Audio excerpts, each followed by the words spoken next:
On est en direct. Bonsoir, bonsoir, bonsoir. Excusez l'heure, le dérangement. Que Dieu nous bénisse. Amen. Alors, bonsoir mesdames et messieurs. Alors, bienvenue sur notre émission, j'allais dire double émission, et vie de couple épanoui, plus le tridium préparatoire pour la fin du mois d'avril, pour ouvrir les portes du mois de mai. Alors, nous vous souhaitons la bienvenue sur cette page Line Eliel. Ce soir, nous sommes avec le frère Maxime Eliel, modérateur général de la communauté Marie Mère de la Foi Audacieuse. Et je suis avec le frère Anno, son journaliste attitré. Alors ce soir, nous sommes là pour parler, pour nous ouvrir, pour vous apporter quelques lumières par rapport à une question fondamentale, qui est la question donc des finances dans le couple. Donc ce soir, nous allons parler des finances et de la prospérité dans le couple. Comment est-ce qu'on peut vivre sans pression financière? Comment est-ce qu'on peut vivre au-dessus du manque? Régler les problèmes de manque, régler les problèmes de malcompréhension, de mauvaise gestion dans le couple. Donc nous sommes là ce soir pour parler de tout ça. Alors nous vous prions de partager la vidéo, de partager cette vidéo au maximum. Alors je vais saluer mes invités de ce soir. Papa, bonsoir. Bonsoir. Non, excuse-moi, je salue d'abord ton fils. Bonsoir Bergiano. Bonsoir maman, bonsoir Comment papa. tu vas? Ça va super, super. Bienvenue sur Line Eliel. Vraiment, c'est un honneur, c'est un plaisir, c'est une joie. Mais on te voit à peine, hein? On va demander à... C'est bon? Ok, super. Très bien, oui. C'est une joie, je bénis Dieu, je vous dis merci. Je bénis Dieu pour votre vie, je bénis Dieu pour la vie de mon papa. Et je rends grâce à Dieu pour cette grâce qu'il me fait d'être associé à cette émission ce soir. D'accord. Alors, Tu devais être là parce que c'est un intrus. tu as souhaité. C'est la grâce. Les fils ne sont pas forcément là-haut le foyer. Les fils viennent participer. Voilà. Bon, c'est pas grave. Comme c'est mon journaliste. C'est un concours de circonstances. Bon, c'est pas grave. Ça pourra le faire. Ça peut le faire, ça peut le faire. Mais parce que quand les fils deviennent grands et qu'ils veulent rester dans les jupons, ça crée des problèmes dans la maison, dans le foyer. Absolument. Tout à fait. Voilà. Quand le fils grandit, il faut le libérer. Il faut le libérer, il n'a qu'à se déjiponner. Alors voilà, nous sommes en joie. Frère Maxime, bonsoir. Bonsoir. Cher tendre époux, bonsoir. Bonsoir, la miel sucrée. Alors dites-nous quelque chose ce soir, il faut saluer les... Je vous salue. Ce soir, nous sommes en joie. Le confinement fait du bien. Le confinement permet de se confiner, mais tout en se libérant l'esprit, en demeurant dans une vérité suave. Alors, je veux commencer cette émission pour dire merci à Line Eliel. Nous sommes sur l'île Eliel et l'émission aussi, on va partager ça. Je vais partager ça tout à l'heure sur prédicateur Maxime Eliel pour que ça soit un. Alors, je profite pour saluer mon papa, mon mentor, celui qui m'a appris le maniement de l'épée. Voilà. Merci. Alors, nous saluons notre papa dans la foi. Et papa Mathias Marie, que Dieu te bénisse avec ta tendre épouse, maman Estelle Esso, que Dieu vous bénisse. Nous vous dédions cette émission. Voilà. Alors nous vous donnons quelques minutes pour partager. Donc nous vous revenons dans quelques petites secondes. Donc partagez la vidéo. Est-ce que vous nous entendez? Le son est bon? Dites-nous si tout est OK. Voilà. Donc partager, c'est le moment des partages, c'est le moment d'inviter des personnes à nous rejoindre. Alors je rappelle, avant que cette émission ne commence, que vous pouvez envoyer vos questions sur le 229 60 03 97 97. Toutes les questions que vous avez envoyées déjà sont notées. Nous allons tout à l'heure répondre à ces questions. Alors l'émission d'aujourd'hui va se dérouler en 3 phases. La première phase, nous allons débattre de la question du jour. La deuxième phase, nous allons répondre à vos différentes questions. Et la troisième phase, nous allons démarrer le tridium. Donc nous sommes aujourd'hui le 2e jour de notre tridium préparatoire pour la fin du mois. Donc restez connectés, restez câblés. Vous allez vraiment apprendre beaucoup de choses ce soir. Alors à tout à l'heure pour les partages musique. Je suis en train d'essayer de partager ce sujet.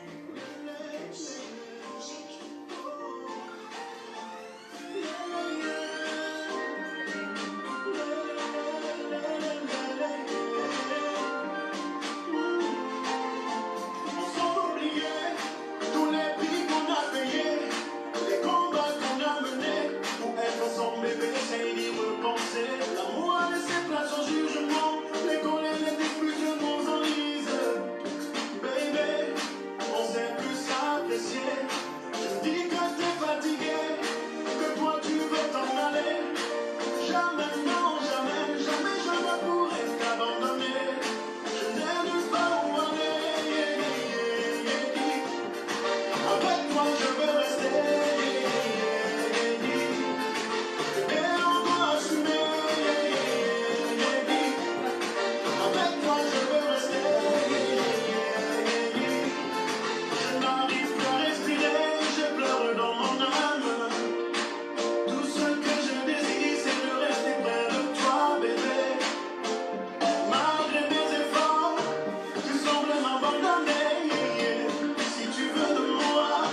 Je suis toujours là. On se n'est pas pour se séparer. Bébé, ensemble on doit assumer. Regarde autour de nous, les coups sont tombés, il ne peut plus se relever. On se n'est pas pour se séparer. Bébé, ensemble on doit assumer. Regarde autour de nous, les coups sont tombés, il ne peut plus se relever.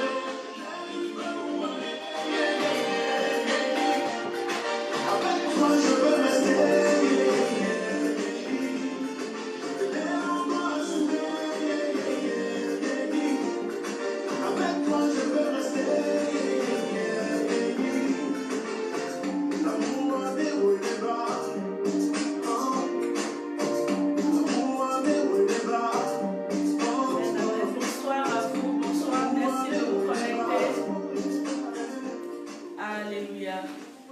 Alors je vous salue tous, vous êtes bénis, que la paix de Dieu repose dans chacune de vos maisons. Alors comme papa l'a dit hier, et cette semaine vous allez être surpris par une bénédiction de l'Éternel.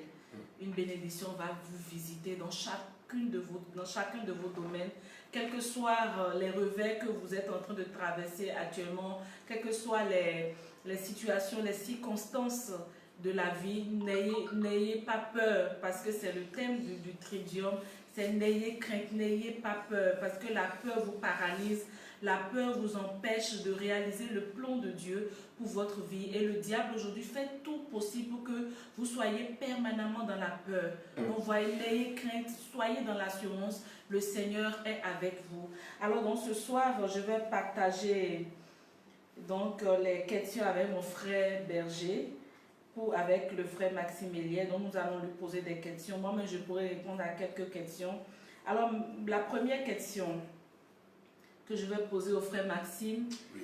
quelle est la place? Aujourd'hui, nous voyons que les couples se divisent beaucoup, de plus en plus, à cause des problèmes financiers. Yeah. Quand vous recevez 10 couples, au moins 7 à peu près ont des problèmes de déséquilibre sur le plan financier. Ils n'arrivent pas à s'entendre avec leur femme ou avec leur mari. Chacun a un ADN financier totalement différent. L'autre est dépensier, l'autre est économe. Et on n'arrive vraiment pas à trouver le juste milieu. Alors dites-nous, quelle est la place de l'argent dans le couple? Je dirais que la place de l'argent est capitale dans un foyer. On ne vit pas d'amour et d'eau fraîche. Vous savez, si vous n'avez pas les moyens, le peu de moyens que vous avez, vous devez pouvoir l'utiliser à bon escient.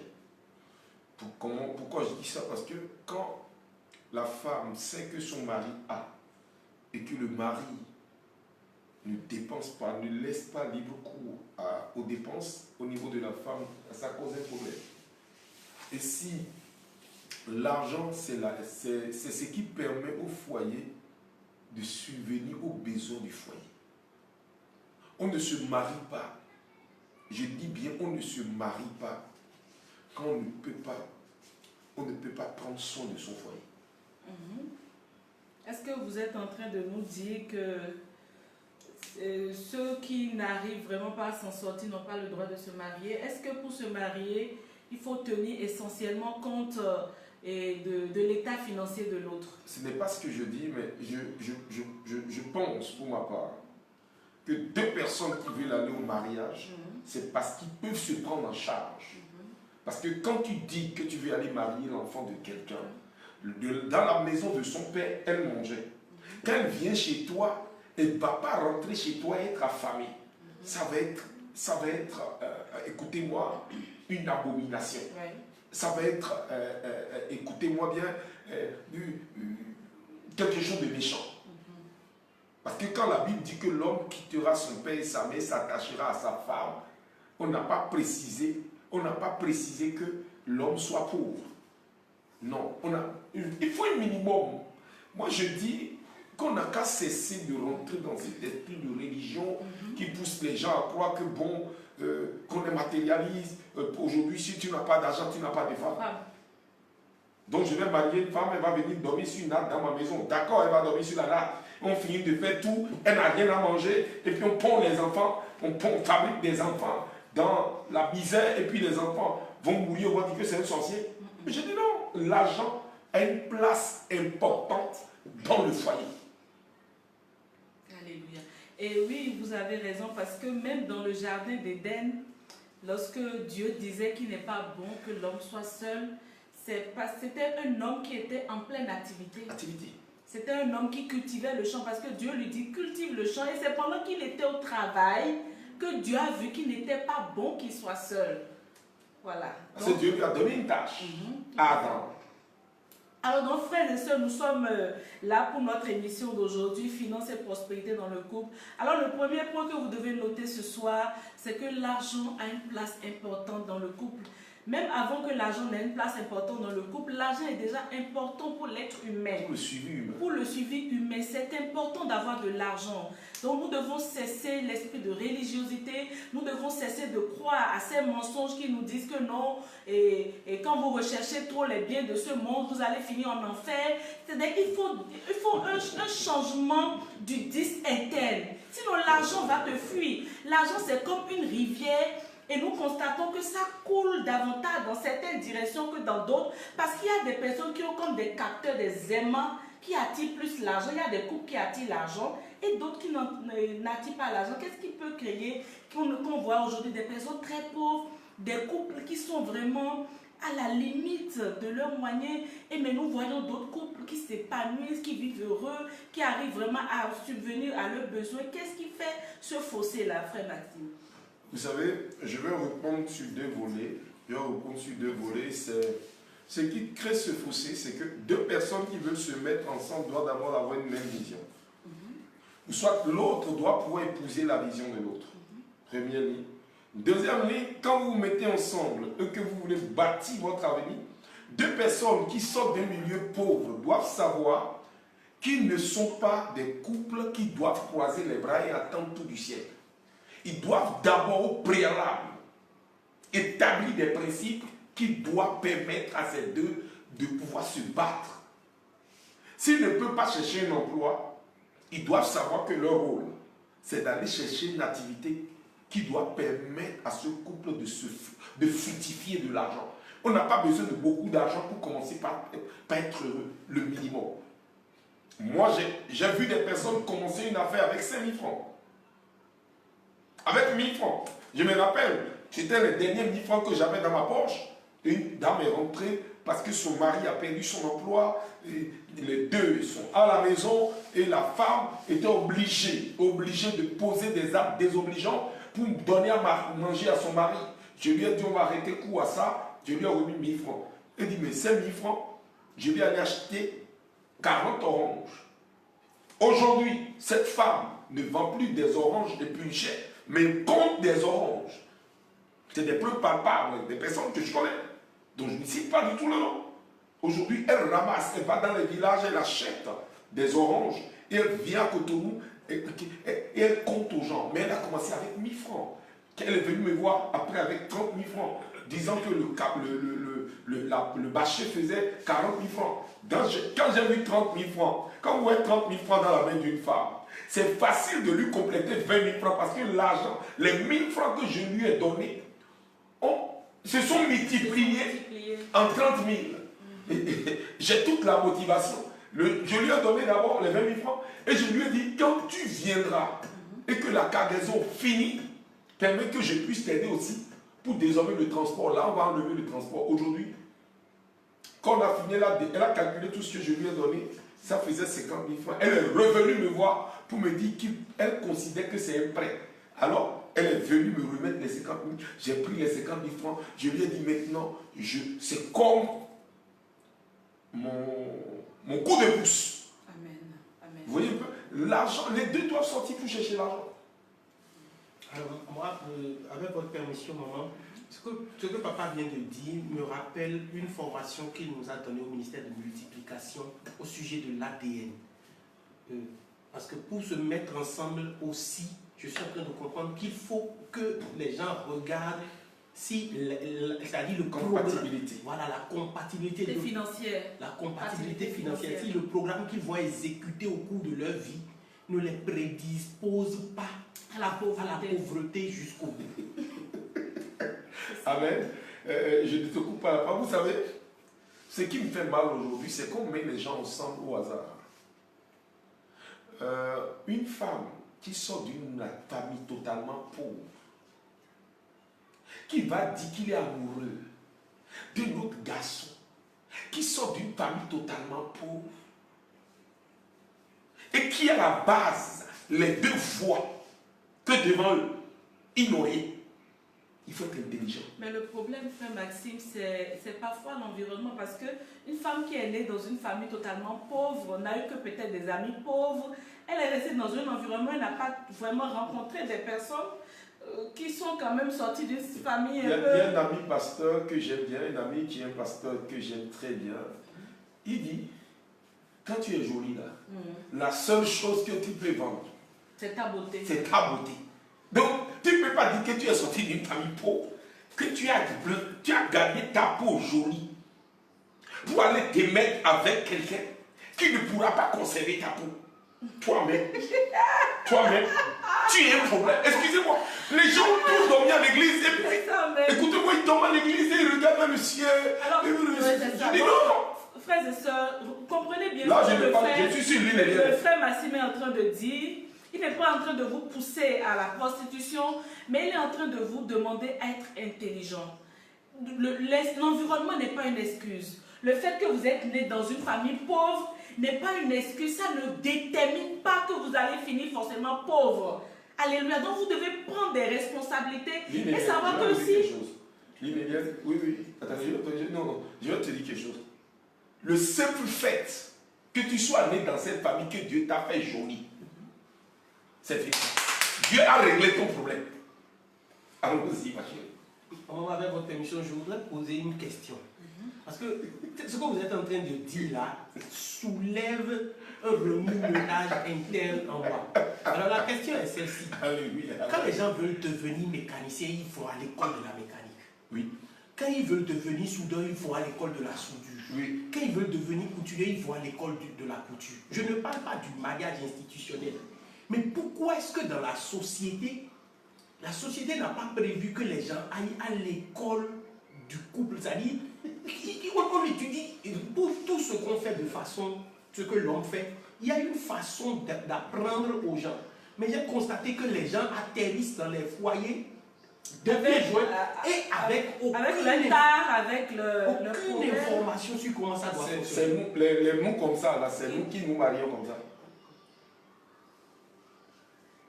Quand il va en Angleterre, qu'un prince veut se marier, il ne se marie pas, il se marie entre eux. Il se marie. Les gens d'un certain niveau marient leurs enfants au champ d'un niveau. Pour pouvoir conserver la richesse. Pour pouvoir conserver la richesse. Et l'ADN. Et l'ADN. Éviter la contamination. Pour qu'il n'y ait pas une pandémie de pauvreté. J'ai lu un document sur la loi de la multiplication et de l'expansion financière. Mais l'auteur va jusqu'à dire, pour me rassurer, que tous mes efforts, l'effort de mes ancêtres, ne soient tombés en ruine. Le seul fils que j'ai eu, j'ai demandé au Dieu qui m'a créé de me maintenir en vie pour que je le marie à la bonne personne, pour que, même s'il venait à mourir de manière prématurée, cette personne s'assure de mon héritage. Et il paraphrase, j'ai vu cette personne dans une cour où personne ne considérait. Alors, je l'ai choisi pour mon fils. Alléluia.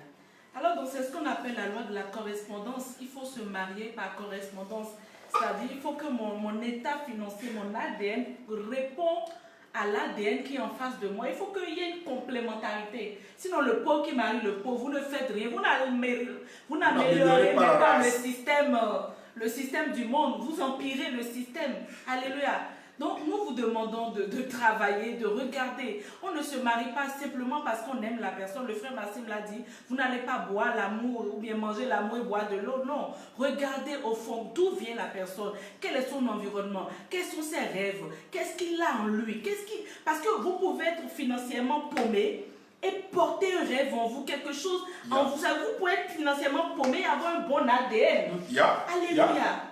Oui. Tout à fait. Moi, je connais des personnes, moi-même qui suis ici.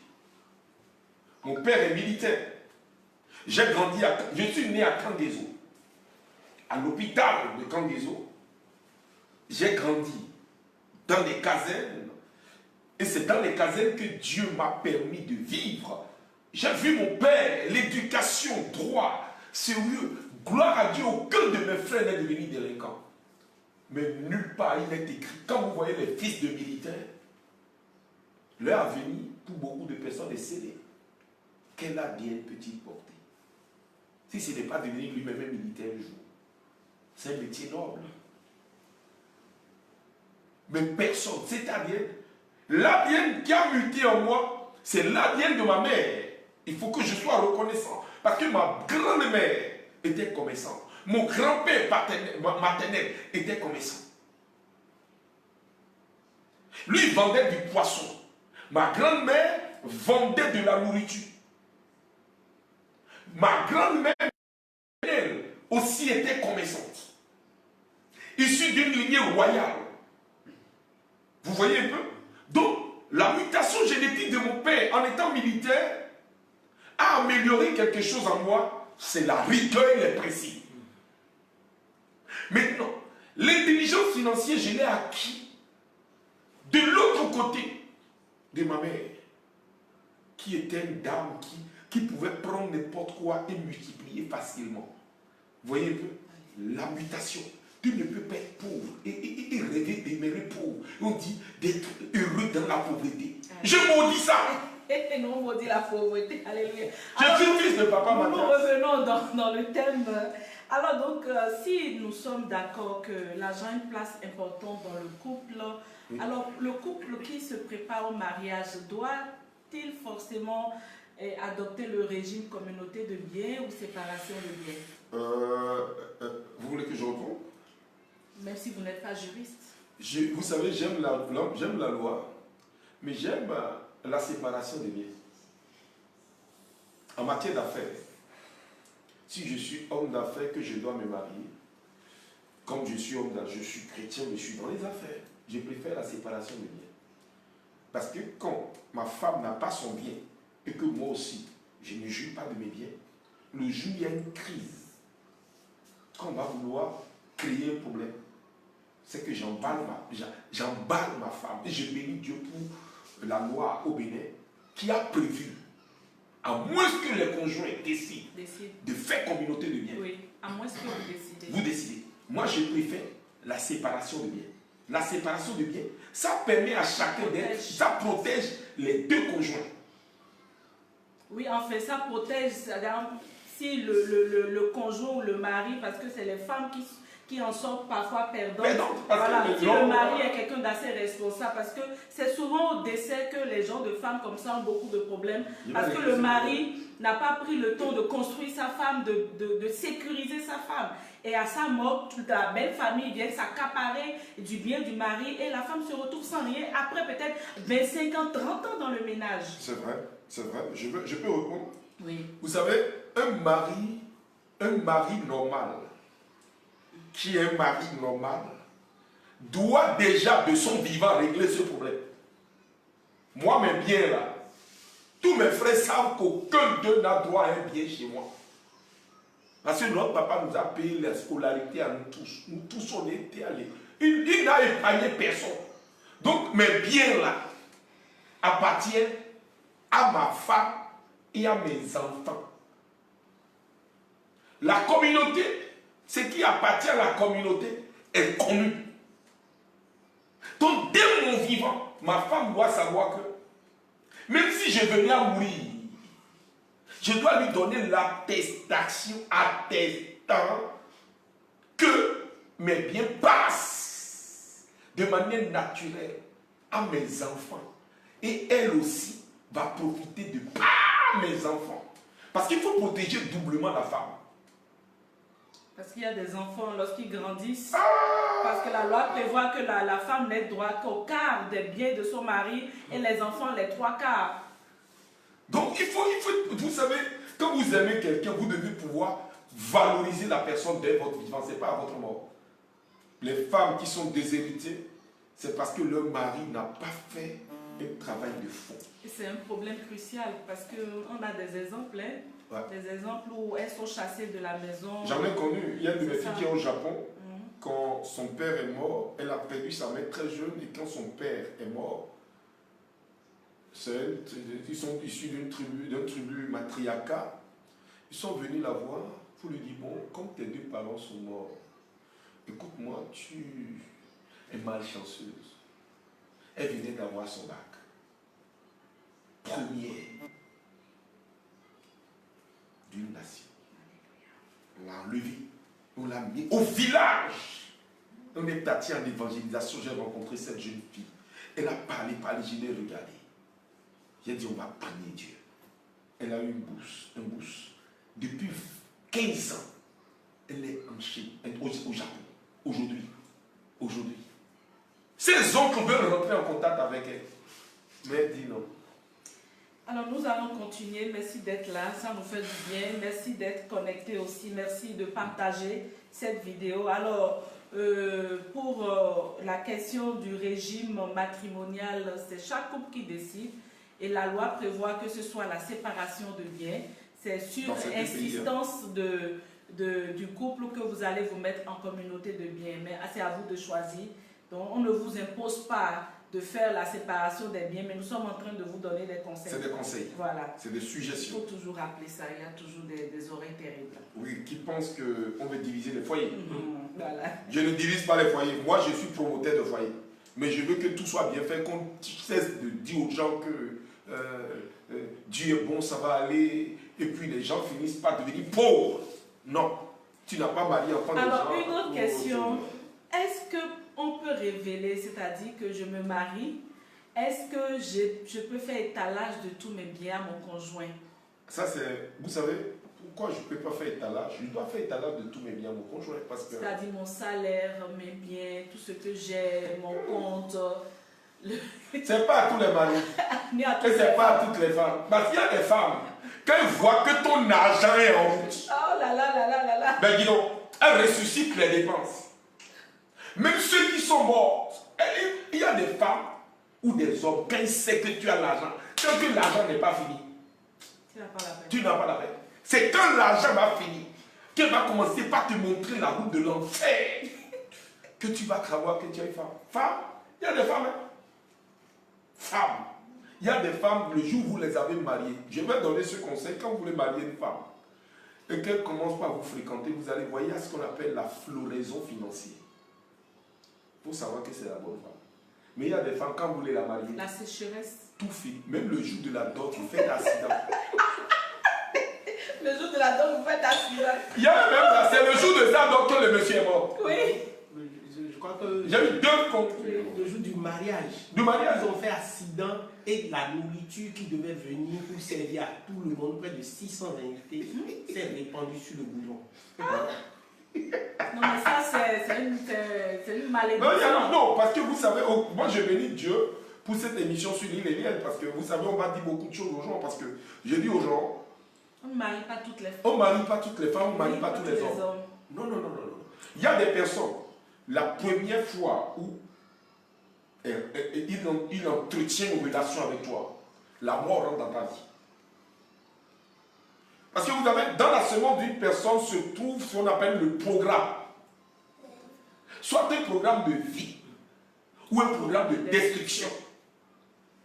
Voilà pourquoi je dis aux gens, le mariage est tellement mystérieux. Le mariage, c'est 2 entités, 2 hommes forts, de 2 familles diamétralement opposées qui se rencontrent, plus maintenant celui de 2 femmes qui doivent se rencontrer dans le monde mystique pour faire la fusion. Autrement dit, la lignée de la mère et la lignée du père. La lignée de la mère et du père du père qui rentre en conflit. Oui. C'est tellement profond. Wow. Alors donc, nous récapitulons. Vous ne pouvez pas, ça dépend du type de femme que vous avez et du type de mari que vous avez. L'idéal, c'est de ne rien se cacher. Rien de se cacher. C'est ça l'idéal. L'idéal. Voilà. Mais avec le type de personnes que nous avons aujourd'hui dans nos environnements, le type de femmes qu'on a, c'est à vous de savoir comment faire. Donc, normalement, quand vous êtes au contact de quelqu'un, vous devez améliorer votre ADN financier. Moi, je prends mon exemple. Vous savez, moi, mon mari, c'est quelqu'un qui voit très gros, très grand et très gros. Moi, je suis sortie d'une famille d'enseignants. D'une famille où mon père, il est météorologue, il est très économe, très protecteur, il ne dépense pas un franc sans savoir ce que le franc là veut faire. Ma mère, elle est enseignante et vous savez, les enseignants, c'est des personnes qui...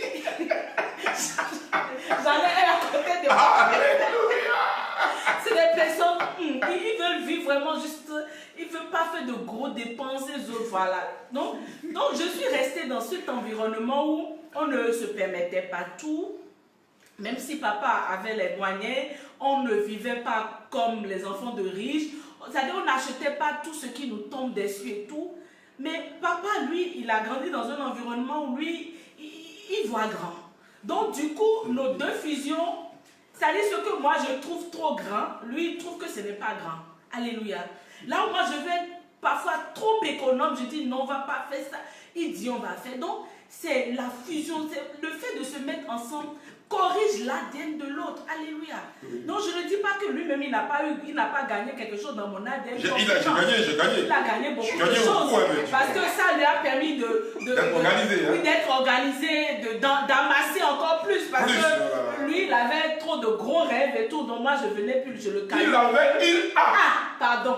C'est pas fini. Non, c'est pas fini. Il y a un sanctuaire que je prépare. Oui. Sanctuaire d'art. Oui, voilà. Je suis d'accord. Donc voilà un peu. Sur 2000 états. Alléluia. Voilà. Ça va se faire. Ça pourra le faire. Ça se fera. Alors avant de passer à une autre question, est-ce que tu... Oui, merci beaucoup maman de me permettre de participer à cette émission. Parce que moi, ça me permet de faire un brainstorming, de faire un retour, un voyage rapide en arrière, de revoir les choses et de revoir en même temps ce qu'il y a à corriger. Corriger chez toi. Absolument. Voilà. Parce que non seulement je suis enseignant, mais fils d'enseignant. Ah, donc là, tu es très profond chez toi.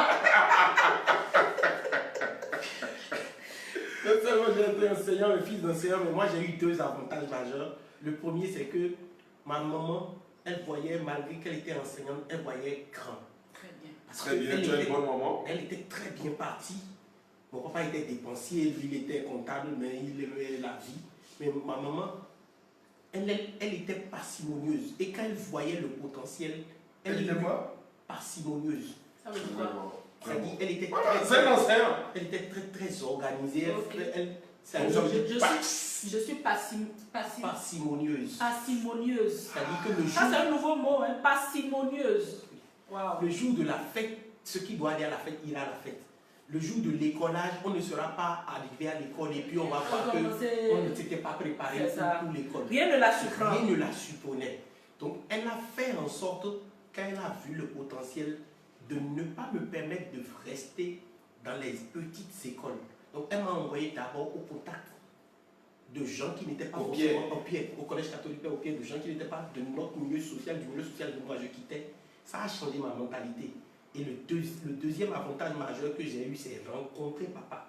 Arriver dans son environnement, rencontrer la communauté et comprendre que tous les carrés, excusez-moi, les carrés qu'on nous avait mis dans la tête à l'église ne correspondaient en rien à la réalité, et ne permettaient pas de vivre pour que les gens aient envie de suivre votre Dieu. C'est ça. Donc vous devez avoir de grands rêves. Moi, je suis sortie d'une famille assez modeste, mais le collège aussi m'a beaucoup transformée. Moi, j'ai fait le collège Notre-Dame, où j'étais en contact permanemment avec des filles de riches et tout. Donc du coup, ça a ouvert mon esprit et j'ai dit non, il ne faut pas que je rate ma vie et que la richesse m'appartenait aussi. Voilà. Alors nous allons continuer. Oui. Maintenant, nous rentrons dans le foyer. Comment gérer les finances, surtout lorsque il n'y a qu'une seule personne dans le foyer qui a un revenu régulier. C'est-à-dire que je prends le cas, par exemple, de la femme. Le mari a perdu son emploi et c'est la femme seule qui a l'argent. Donc, dans ce cas-là, qu'est-ce qui se passe? Je dis souvent que quand le mari, avant que le mari ne perde l'emploi, est-ce que ce mari a permis à sa femme de travailler? Parce que vous savez, il y a des types d'hommes qui ne veulent pas que leur femme travaille parce que c'est des excellents amoureux et jaloux. Pour eux, quand leur femme va travailler, bon, ils vont les chercher, soit en contact avec les gens, ou soit pour eux, c'est des gens qui ont un esprit petit. C'est-à-dire, la femme ne doit pas dépasser l'homme sur le plan financier. Et ils veulent que leur femme soit leur petite esclave qui peut manipuler. La femme, son rôle, c'est d'être en bas. De dire, messieurs, tonton, voilà, genre tout ceci. Donc, quand tu es déjà un homme comme ça, il ne faut pas rêver un jour. Il faut prier pour ne pas perdre ton emploi. Parce que quand tu vas perdre ton emploi, vous tombez dans ce qu'on appelle l'en bas d'en bas. Je ne dis pas en bas. En bas de en bas. Le sous-sol. Tout comme le dit mon papa. Donc, si ta femme, malgré sa joliesse, si tu vois que tu ne veux pas qu'on la cherche, donc il faut créer déjà en toi des activités qu'elle pourra mener. Rêver pour elle, parce qu'il y a des femmes aussi qui n'ont pas de rêve. Elles sont là. Chérie, ça va bien. Tu vas faire quoi? Je ne sais pas. Tu as quelle vision? Je n'ai pas de vision. Une femme comme ça, c'est une femme pour qui tu dois rêver. Il y a des femmes, quand vous les mariez, vous devez savoir que c'est vous qui devez les faire. Vous rêvez pour elle, vous la fabriquez. Vous faites en sorte que vous-même, son mari, vous devez pouvoir la voir et la contempler. Pourquoi? Parce que tout ce que vous avez et que vous ne pouvez pas faire, vous départissez ça en elle. Autrement dit, je veux par exemple vendre, je suppose, des mèches. Je vois bien que les femmes aiment se tresser. Je vais rentrer dans ce domaine. Mais moi, je suis homme. Je ne serai pas bien vu. J'investis pour qu'elle puisse avoir un regard vers là-bas.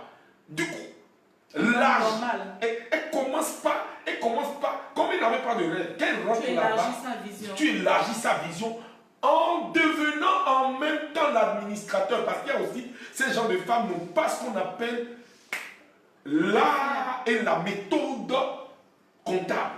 Autrement dit, elle veut dépenser de l'argent. Comme elle commence par gagner de l'argent, elle va dépenser en 2 ans. Vous pouvez la coacher jusqu'à ce qu'elle prenne son envol. C'est très important et capital. Ou soit elle rentre, quand vous êtes dans la construction, elle rentre dans l'immobilier. Elle gère l'immobilier. Vous créez quelque chose. Parce qu'il y a des femmes qu'il faut orienter. Elles ne savent pas comment. Voilà. Mais là, il faut avoir un homme de vision. De vision, sinon ça n'arrive pas. Sinon, ça n'arrive pas souvent. Souvent, c'est ce qu'on a dans les foyers. La femme est sans vision, l'homme est sans vision, et puis finalement, ça crée la division. Voilà. 2 personnes sans vision vont produire rien. Moi, je voudrais dire quelque chose que j'ai tiré du contact avec papa. C'est l'intelligence manuelle. Parce que la question que vous avez posée, c'est que vous avez dit qu'un homme qui a perdu son emploi, et comme il a perdu l'emploi, c'est de la femme seulement que ça dépend maintenant dans la maison. Moi, je pense que Dieu a résolu le problème et j'utilise les mots de papa. En donnant à chacun 2 mains. Nous avons des coefficients intellectuels différents, mais nous avons 2 mains et nous avons le même temps pour réaliser quelque chose avec. Si tu as perdu ton emploi, c'est le moment de démarrer. Il ne faut pas commencer à te morfondre. Il faut te lever. Ce n'est pas la fin du monde. C'est pas la fin du monde. Je caricature pour finir. Il y a des gens qui quittent le Niger qui viennent vendre Ayoma, oignon chez les feux tricolores ici au Bénin. C'est des garçons. Et puis chez eux, leurs femmes ne font rien parce qu'ils gagnent dans oignon suffisamment pour nourrir leurs femmes et leurs enfants. Mais ils sont dans les feux tricolores ici au Bénin. Des gens quittent leur pays et viennent vendre pure water jusqu'à construire des conteneurs. Mais nous, on est au Bénin. On est paresseux. On dépose les gels honneurs. On n'aime pas qui? Afrique, au Bénin.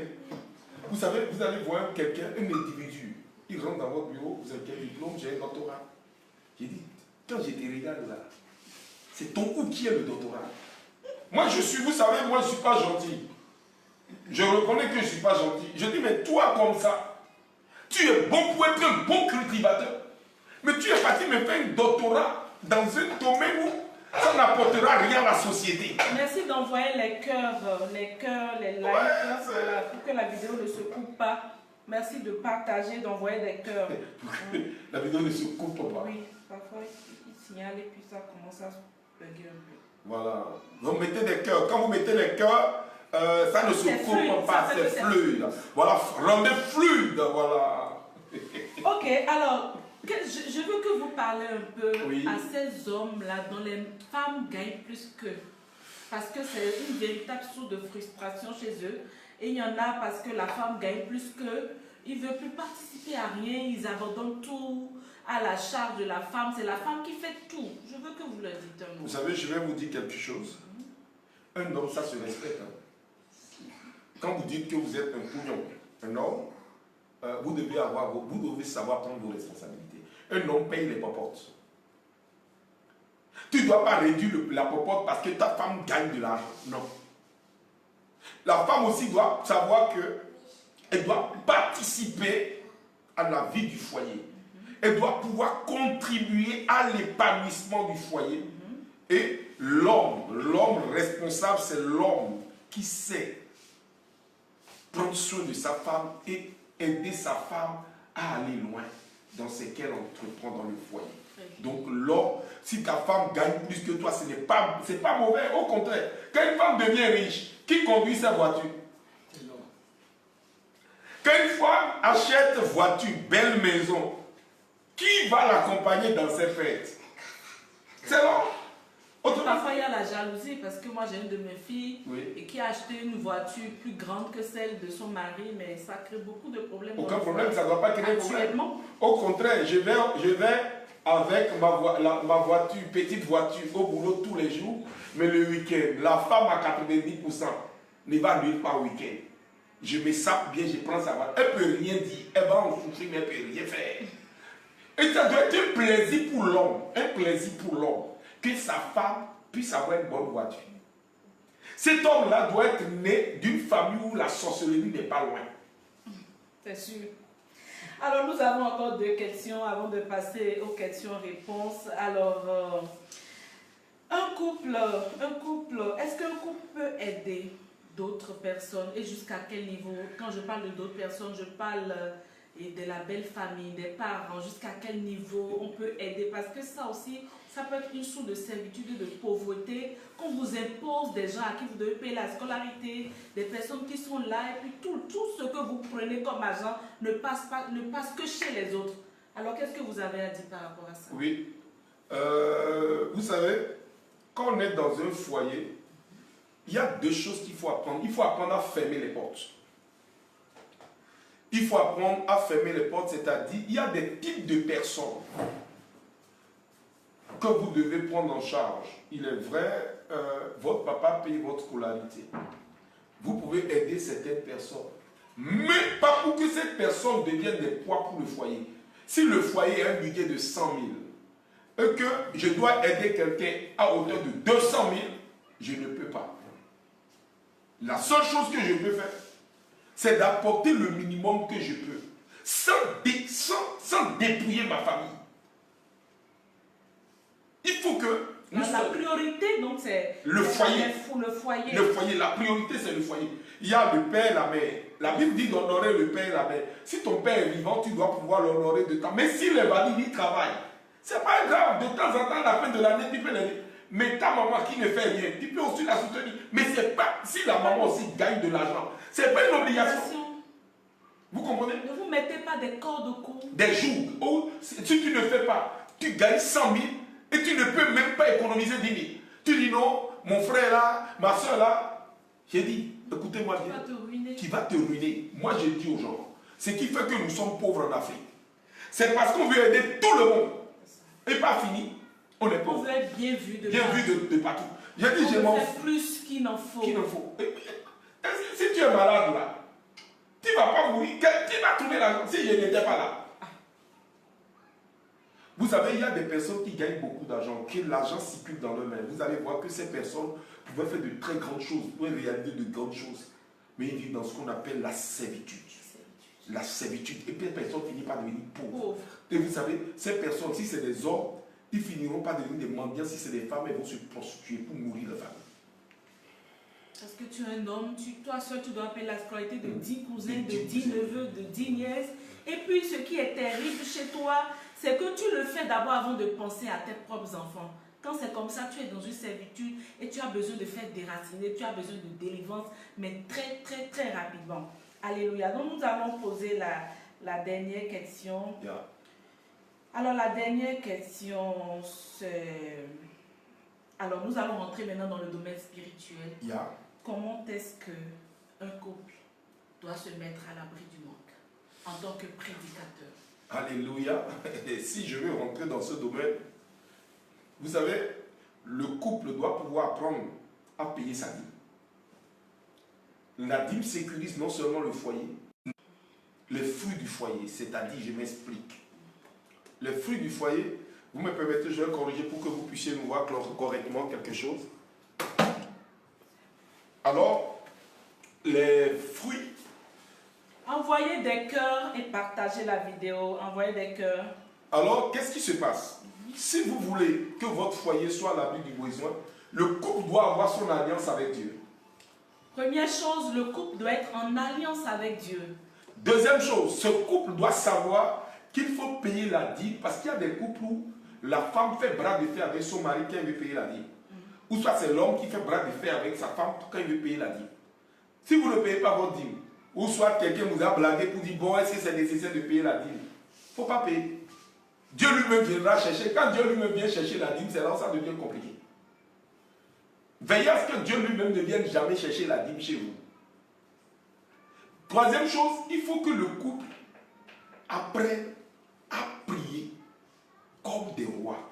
Autrement dit, comment prier comme des rois? Moi, j'ai une manière de prier. Quand moi je vois qu'il y a que j'ai besoin de quelque chose, Seigneur, je parle à Dieu comme un enfant parle à son père. Seigneur, tu vois, voici le besoin. Comment on fait? Donne-moi l'argent. Il donne. Moi, il m'a toujours donné. Depuis 23 ans de ministère, il m'a tout. Je me comporte exactement comme un enfant et son père. Et Dieu, comme je sais que moi, mon père est en alliance avec Dieu, moi, je ne me fatigue pas. Je récupère ce qui m'appartient. Mon papa peut pas être milliardaire, puis moi, il serait pauvre. Waouh! Stupid. Alors, donc voilà quelques clés que le frère Maxime vient de nous donner. Alors, vous êtes certainement en train de vous poser des questions. Qu'est-ce que l'alliance? Comment est-ce qu'on rentre en alliance avec Dieu? Écoutez, on ne pourra pas vraiment répondre à toutes ces questions ici, mais nous avons pris le soin, le frère Maxime et moi, d'écrire un document que nous appelons le retour au centuple.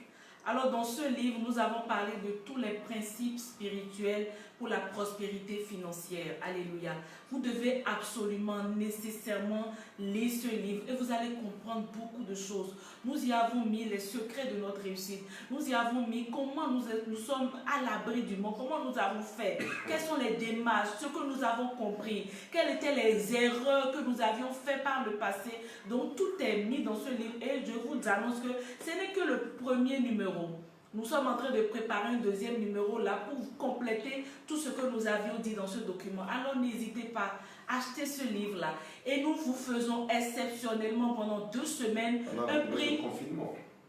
Bon, personne ne sait quand est-ce que ça va finir. Wow, okay. Ah oui, ça va devenir éternel. Voilà. Donc voilà, juste pour 2 semaines, nous faisons une promotion. Ce livre normalement coûte 20 000 francs CFA. 20 000 francs CFA, mais pendant les 2 prochaines semaines, nous faisons une promotion de 50% parce que nous voulons que les gens comprennent ce que nous avons compris. Nous voulons que les gens saisissent les réalités spirituelles. Vous savez, j'ai compris une chose, avoir l'argent, c'est pas à la sueur de ton front. Parce que quand Dieu nous l'avait dit dans Genèse, c'était une malédiction. C'était une malédiction que d'avoir l'argent à la sueur de son front. Ce n'est pas parce que tu as travaillé dur, très fort, c'est toi qui te bats, tu n'as jamais le temps. Ça ne veut pas dire que tu auras forcément l'argent. La preuve, tu te bats, mais tu n'as jamais l'argent. Donc il y a des principes, il y a des secrets qui se trouvent dans ce document-là que je vous invite vraiment à acheter. Pour les personnes qui sont en Europe, en Asie, etc., ce livre est disponible sur Amazon. Je sais qu'actuellement, à cause du confinement, Amazon est fermé. Mais dès que Amazon ouvre ses portes, vous pouvez acheter ce livre sur Amazon. Pour vous qui êtes au Bénin, à Lomé, etc., il suffit simplement de nous écrire dans notre inbox et nous trouverons un moyen pour vous envoyer ces documents. Mais nous faisons une promotion de 50 000 francs, de 50%. Ça veut dire que ce document revient à partir de cet instant à 10 000 francs pendant 2 semaines. Alors contactez le 64, le 229, 64, 21, 25, 25 pour vous le procurer très rapidement. Alors donc nous allons passer... Mais il ne faut pas que les gens l'achètent et puis après quand le prix monte, ils veulent le revendre. Parce qu'il y a des gens qui sont très intelligents dans ça. Voilà, ça va aller. Alléluia. Bon. Alors maintenant, nous allons passer... Tu as une dernière question? C'est bon? Ok. Oui. Alors nous allons passer maintenant à la question-réponse. Nous allons faire 15 minutes et nous allons commencer le deuxième jour de notre Tridium. Donc restez avec nous parce que tout à l'heure nous allons beaucoup prier. Vous savez aussi, dans ce livre, dans ce livre-là, nous avons des temps de prière. Nous avons 12 semaines de prière, de cheminement, de prière de feu. Parce que ce qu'on a peut-être oublié de dire, la pauvreté, c'est un esprit. C'est un esprit déchu. Voilà. Comment combattre l'esprit de pauvreté dans le foyer? On a réglé ce problème dans ce livre-là. Combattre l'esprit de pauvreté, c'est ici. Donc, n'hésitez pas à acheter ce livre-là. Parce que la pauvreté est une mentalité. Oui, une mentalité, c'est ça. Très bien. Maintenant, nous allons répondre rapidement aux questions. Question numéro 1. J'ai déjà répondu à beaucoup de questions. Ok, très bien. Donc, tu peux passer sur certaines. Mon mari et moi avons tellement de blocages financiers et chaque fois, c'est des disputes au point où des fois, il me bat. Ça fait 6 ans qu'on habite sa maison familiale. Et quand je commence une activité, ça ne marche pas. On a voulu déménager, mais chaque fois des imprévus. Ses parents vont à l'église et ne vont qu'enterrer des choses à la maison. Amen. Comment faire? La première chose, ma soeur, sois tranquille. La première chose, il faut prendre un temps de jeûne de consécration. Quand je parle de jeûne de consécration, beaucoup ne comprennent pas. Ils pensent que Dieu va venir les bénir comme ça. Même si Dieu t'a appelé, que Dieu t'a établi, tu es baptisé, communié, confirmé là. Ou soit tu es dans un ministère. Si tu ne prends pas un temps de consécration personnelle, ta prière ne peut pas traverser la porte de ta maison. Après ce temps, tu choisis 3 mercredis sur lesquels tu jeûnes et tu dis à Dieu de montrer clairement dans quelle direction il t'oriente. Tu vas voir la main de Dieu agir. Toi, tous ceux qu'ils ont enterrés dans la maison, toi, tu seras leur Élysée. Amen. Tu seras leur Josué. Amen. Je prophétise sur toi Amen. la main assurée de Dieu. Amen. Et je sors ta vie de cet esclavage et de cette punition démoniaque. Au nom Amen. de Jésus. Au nom de Jésus-Christ. Amen. Deuxième question. Deuxième question. Parlez fort.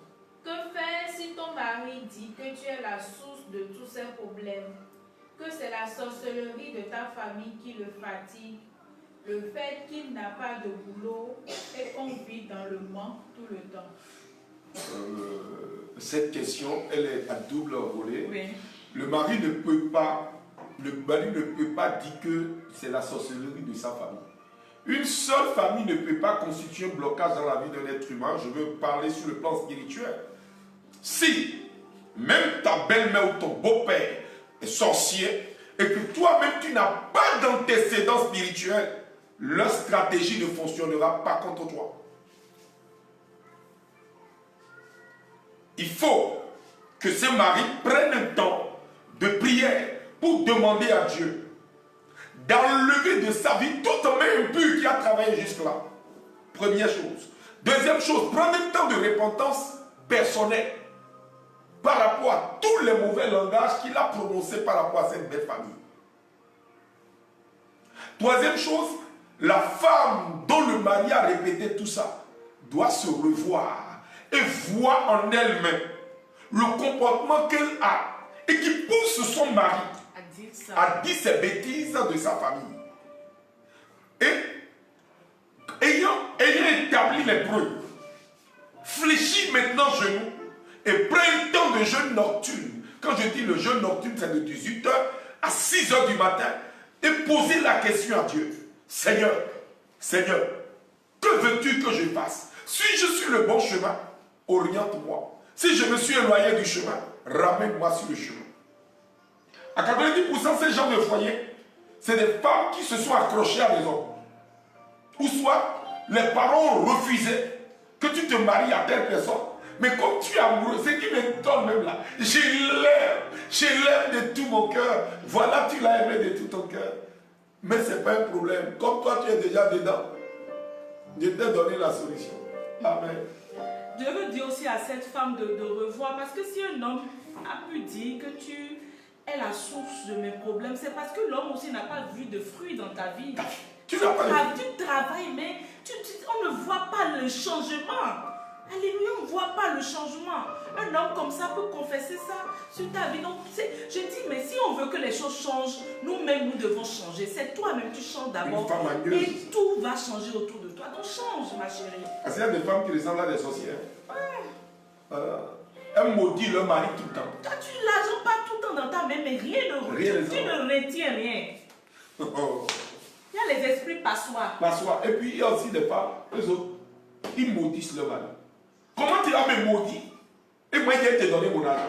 Tu me maudis, il te donne. Mon argent ne tombe pas dans ta main. Femme qui maudit son mari, ou mari qui maudit sa femme. Tu es qui? Je comprends pas. Alléluia. Oui. Troisième question. Que pensez-vous du complexe d'infériorité du mari vis-à-vis de sa femme qui le repousse à être méchant vis-à-vis d'elle et interprète tout ce qu'elle dit mal? Je pense qu'on a répondu à cette question. Non. Complet d'infériorité par rapport au fait que la femme a plus d'argent que lui. Non, pas forcément ça. Ça peut être peut-être beaucoup de choses. Et les complexes d'infériorité sont à 90% liés au départ. Dans ma langue, Obé, je parle en minant et puis je vous traduis ça. Obé, Abledela, Medena, et si ça la Medena, Abledela, Medena, Klakiolo, Ayo. Tu es menuisier. Et tu vas marier une femme docteur. Tu es professeur certifié. Et tu vas marier un couturier. Quand tu as marié la couturière, tu dois pouvoir lui dire: je t'aime tel que tu es. Maintenant tu l'as marié, tu lui montres que non, qu'elle ne sait pas s'habiller. Pourquoi elle fait comme ça? Elle parle trop français. C'est sa nature. Le poisson ne peut pas nager en dehors de l'eau. En dehors de l'eau. Le poisson est naturellement dans l'eau. Vous comprenez? Il ne faut pas aller marier les gens. Quand vous voulez vous marier, tu sais, le problème que j'ai aujourd'hui, c'est qu'on a abattu le cerveau des gens. Je ne marie pas. Et si vous voyez que vous deux, ça ne marche pas. Vous laissez. Les gens disent non, qu'est-ce que les gens vont dire? Ce que les gens vont dire là, je m'en fous de ça. C'est les gens qui sont là. Catégorie. Marie ta catégorie de femme. C'est tout. Il ne faut pas te mettre dans un complexe inutile. L'autre dit, je suis chrétien. Lui, je dis, mariez-vous. Pas catégorie. C'est pas un péché. C'est tout. Quatrième question. Peut-on fouiller le portable de son mari ou de sa femme? Écoute-moi. Celle-là, tu n'es pas un détective privé. T'as dit même de ne pas poser cette question, j'avais oublié. Soit tu es détective, ou soit tu es passé directeur de l'école de police. On vient de te nommer service de renseignement. Vous savez, quand vous prenez le portable d'une femme ou le portable d'un homme, vous allez avoir des crises cardiaques inutiles. Peut-être que c'est quelqu'un qui est en train de parler, tu ne sais pas quel débat ils ont. Et tes yeux tombent, tu dis, ah, il me trompe. Il va te tromper, tu vas en souffrir. Tu ne pourras rien faire. Reste dans ton coin. Reste. Avec ton portable. Vous savez, si tu ne veux pas avoir des ennuis, je suis allé jusqu'à dire à une femme, elle dit, je sais avec qui elle me trompe. Elle dit, écoute-moi bien, tu veux vivre ta vie. Fais comme si tu n'as pas vu la personne. Les deux vivent ensemble, ils sont à l'aise. Jusqu'à présent, il dit, frère Massime, merci. Parce que le monsieur lui a dit, quand tu me parleras encore de ça, je te mets dehors. Oh, elle comme ça, là, celle dont je parle là, tu n'as pas où aller. Vous savez, ça ne veut pas dire que tu te caches aussi dans le foyer. Mais il faut, vous savez, on ne vous a pas marié. Les gens ne vous ont pas marié pour devenir des prisonniers dans votre maison. Parce qu'il y a des types de maris, il y a des types de femmes. Quand tu les maries, tu ne peux même pas pisser. C'est comme si... Elle t'étouffe. Elle veut voir. Si tu elle veut te contrôler. Si tu regardes quelqu'un, dis, ah, pourquoi tu regardes la personne comme ça? Ah, pourquoi tu fais ça? Ah, j'ai vu que tu as trop souri avec telle personne. Ah, non, tu as fait ceci. Tu vas souffrir. Tu vas avoir cancer. Cancer d'utérus là. C'est dans jalousie là, Comme ça. C'est tout. Tu vas mourir. C'est comportement bande de couillons. Tu vas mourir et puis, j'ai dit le jour de ton enterrement même là, pendant que toi tu es couché comme ça, tu as fait. Tu vas constater, mais tu ne peux pas venir. C'est tout. Donc fais attention. Ça me rappelle deux caricatures.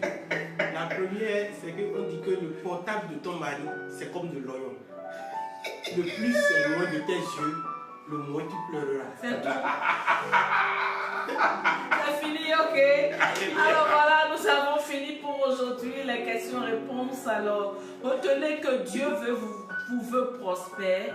Dieu veut que vous soyez dans l'abondance et dans la surabondance.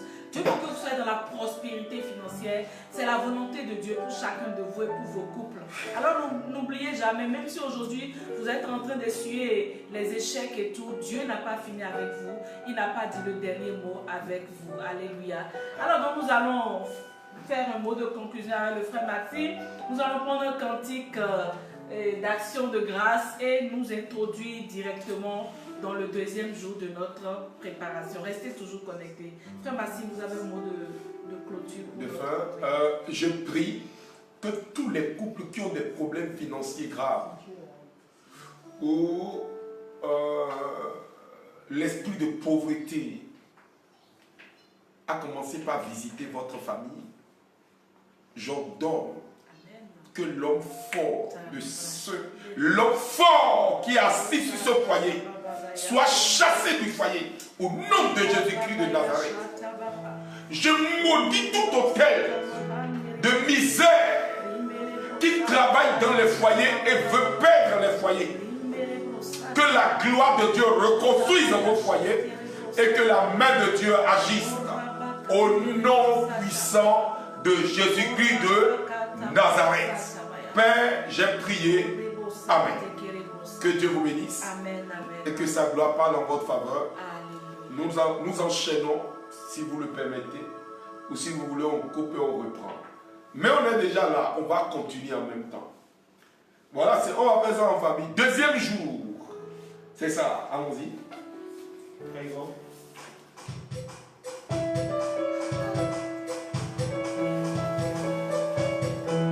C'est sur cette note musicale que nous abordons la troisième partie de cette émission. Parce que c'est un tridium pendant lequel Dieu a décidé de changer l'histoire de quelqu'un. Yeah.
Joyeuse que nous rentrons dans ce deuxième jour.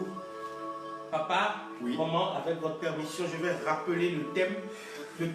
Le cantique dit que si Dieu a décidé d'agir dans votre vie, personne ne peut l'arrêter. Who can stop it? Nobody can stop it. Et le texte n'est qu'une image, n'est que la version biblique qui vient de passer au travers du cantique. Exode chapitre 14 du verset 13 à 14 dit ceci. Ne craignez pas, tenez ferme, et vous verrez ce que Yahvé va faire pour vous sauver aujourd'hui. Car les Égyptiens que vous voyez aujourd'hui, vous ne les reverrez plus jamais. Yahvé combattra pour vous, vous n'aurez qu'à rester tranquille. Alléluia. Amen. Alors hier, nous avons fait une descente en eau profonde. Nous nous sommes laissés glisser sur la vague. Je fais le résumé de ce que nous avons fait hier. Nous avons pris le test et nous avons laissé Papa nous conduire. Tout doucement, on a parlé de ceux qui étaient nés dans le mois de mai. Et Papa a parlé de la déesse qui gouverne mai. De la déesse qui gouverne le mois de mai, à laquelle on a opposé la Vierge Marie pour consacrer le mois de mai. Et nous avons demandé aux personnes de rester connectées pour découvrir quelle est cette déesse, quelles sont ses manifestations et pourquoi le mois de mai a été consacré, dédié à la Vierge. Et ensuite, on a parlé de ce merveilleux test. Et quand Papa glissait, on n'a pas posé de questions hier parce que il nous a menés quelque part. On a quitté la rive, on est allé sur la vague, on est allé en eau profonde, on a vu l'horizon. Alors ce soir, je vais poser les questions. Maman devient, comme vous venez de dire, notre invitée. Elle va apporter forcément sa main à la pâte. Comme à la cuisine. Et la touche spéciale de Maman aussi à l'émission de ce soir. La première question ce soir, c'est ne craignez pas. Alors, j'ai repéré, parce que j'ai cherché les mots associés à craindre, au verbe craindre. Et j'ai vu qu'on parle de différents degrés. La crainte, l'angoisse, la peur et la paranoïa. Alors, quand Dieu dit ne craignez pas, à quelle catégorie de personnes est-ce qu'il parlait? Ou quel était l'état du peuple? Qui doit se sentir concerné par ce ne craignez pas? Alléluia. Je te laisse d'abord la parole. Ok. Alors, ne craignez pas, c'est la peur. La peur. Dieu s'adressait au peuple israélite, un peuple qu'il a destiné à la liberté, un peuple qui voulait conduire dans la terre promise, un peuple qui percevait les choses avec leurs yeux physiques.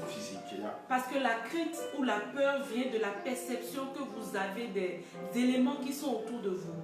Voilà pourquoi je définis souvent la peur comme la perception erronée d'une réalité. Perception erronée d'une réalité.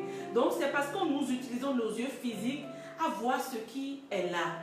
Mais la Bible dit que nous ne marchons pas selon la vue, mais nous marchons selon la foi. Donc il faut que nous travaillions à voir à travers nos yeux spirituels ce qui se cache derrière cette mer rouge-là, qui nous empêche d'aller de l'autre côté. Il faut que nous voyions la gloire qui est cachée derrière ce que nous sommes en train de vivre. Alléluia. Donc la peur, c'est simplement un sentiment et une arme subtile que l'ennemi utilise aujourd'hui pour nous maintenir dans une situation chaos, pour nous terrasser, pour nous clouer, pour que nous ne puissions jamais nous lever. Vous savez, de manière unanime, ce peuple a vécu en esclavage en Égypte. Il connaissait la force de frappe de l'Égypte. Il savait que dans la mythologie, l'Égypte était une puissance, comme aujourd'hui, comme les États-Unis. Il savait que si jamais il les avait assédis, les avait malmenés, les avait assujettis, et leur avait imposé une limite à ne jamais franchir. Le peuple, comme aujourd'hui, dans cette période où nous sommes, coronavirus,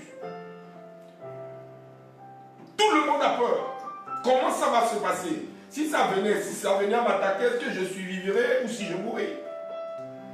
C'est dans cette psychose que tout le peuple d'Israël était, quand Dieu les a fait sortir. Maintenant, quand Dieu les a fait sortir, ils avaient comme l'impression que le pharaon les avait déjà oubliés. Mais du coup, derrière eux, ils ont vu que le pharaon venait. Du coup, ils ont commencé par trembler. Alors Dieu va leur dire, n'ayez pas peur. Ces Égyptiens-là, que vous avez vus là, vous ne les révélez plus. Vous, la première chose que vous devez bannir de votre langage en manchant, c'est la peur.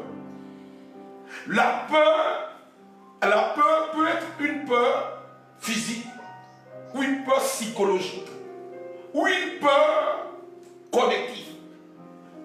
De manière unanime, le peuple sémite savait que les Égyptiens, quand ils vont les rattraper, ils vont les remettre en esclavage. Voilà pourquoi l'esclavage que vous avez vécu jusqu'ici, surtout ceux qui ont vécu, ceux qui sont nés en avril, c'est des personnes qui fournissent beaucoup d'efforts avant de réussir. Ou soit si leur bénédiction est quelque part, les gens peuvent les humilier à cause de leur bénédiction. Parfois même les gens les rabaissent à cause de leur bénédiction. Ça leur appartient. Ils ont fait l'effort pour que cette personne arrive à un pouvoir, mais la personne commence par les maltraiter. Parce que le mois d'avril, c'est le mois dense. C'est le mois dense. C'est le mois qui prépare le mois de mai, qui n'est que le mois de consécration de la déesse. Autrement dit, pour sortir du giron du pharaon, il fallait avoir une mentalité de fer. Exactement comme ce que Dieu a dit à Josué. Il dit, sois courageux et fort, parce que c'est toi. Pourquoi? C'est à la suite de cette parole pour dire à Josué, Moïse a vu pire, mais toi, tu dois continuer l'œuvre de Moïse. Ce n'est plus les Égyptiens, cette fois-ci, c'est des païens. Tes collègues de service, c'est tes collègues de bureau, c'est ton environnement social, c'est ton environnement familial, c'est des gens que tu connais qui sont autour de toi. Et je fais cette image de ce que papa et maman viennent de dire. Il y a une nuance entre les ennemis et les adversaires.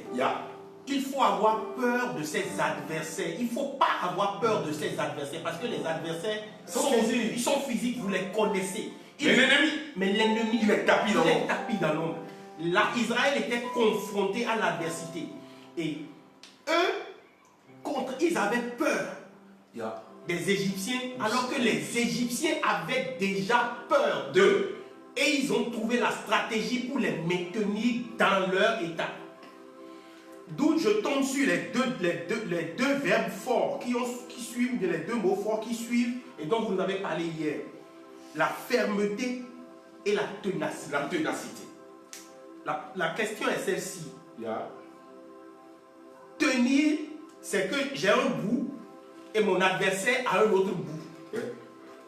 Dans notre vie chrétienne, au sujet de quoi est-ce que nous devons être tenaces aujourd'hui?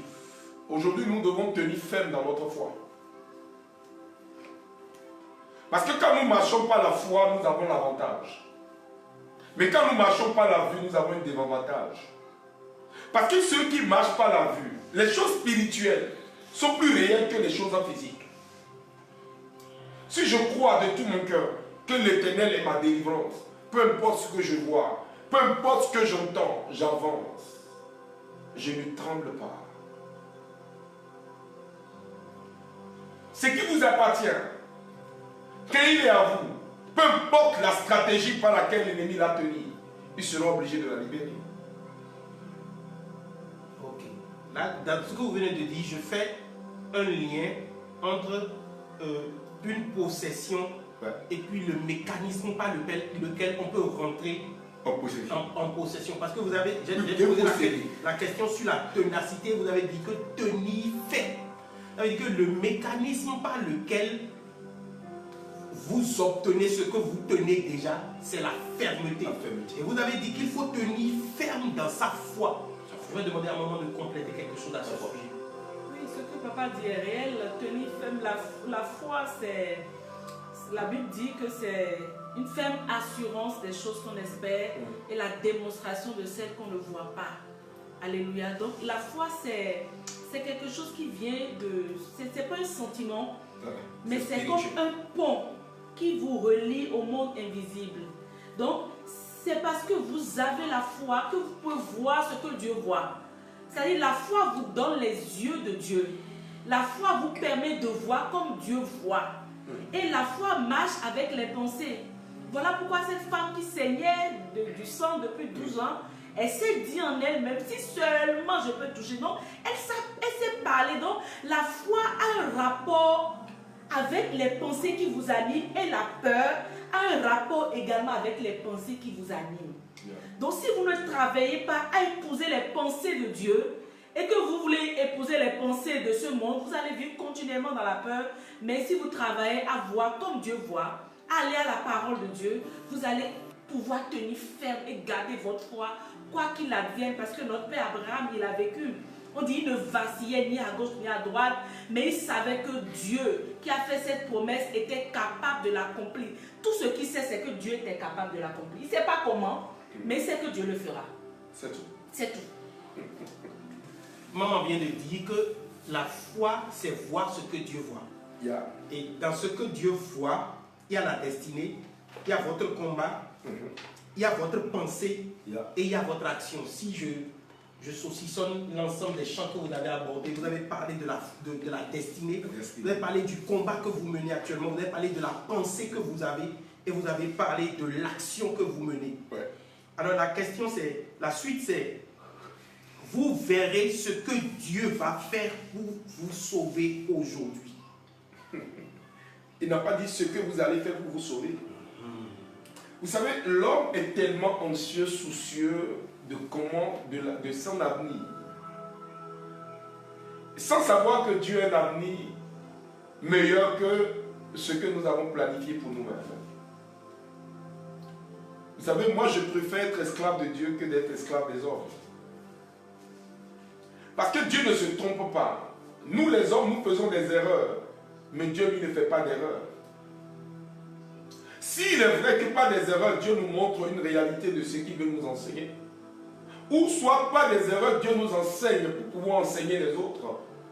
Alors nous devons comprendre que Dieu connaît la voie par laquelle il nous connaît, il nous amène.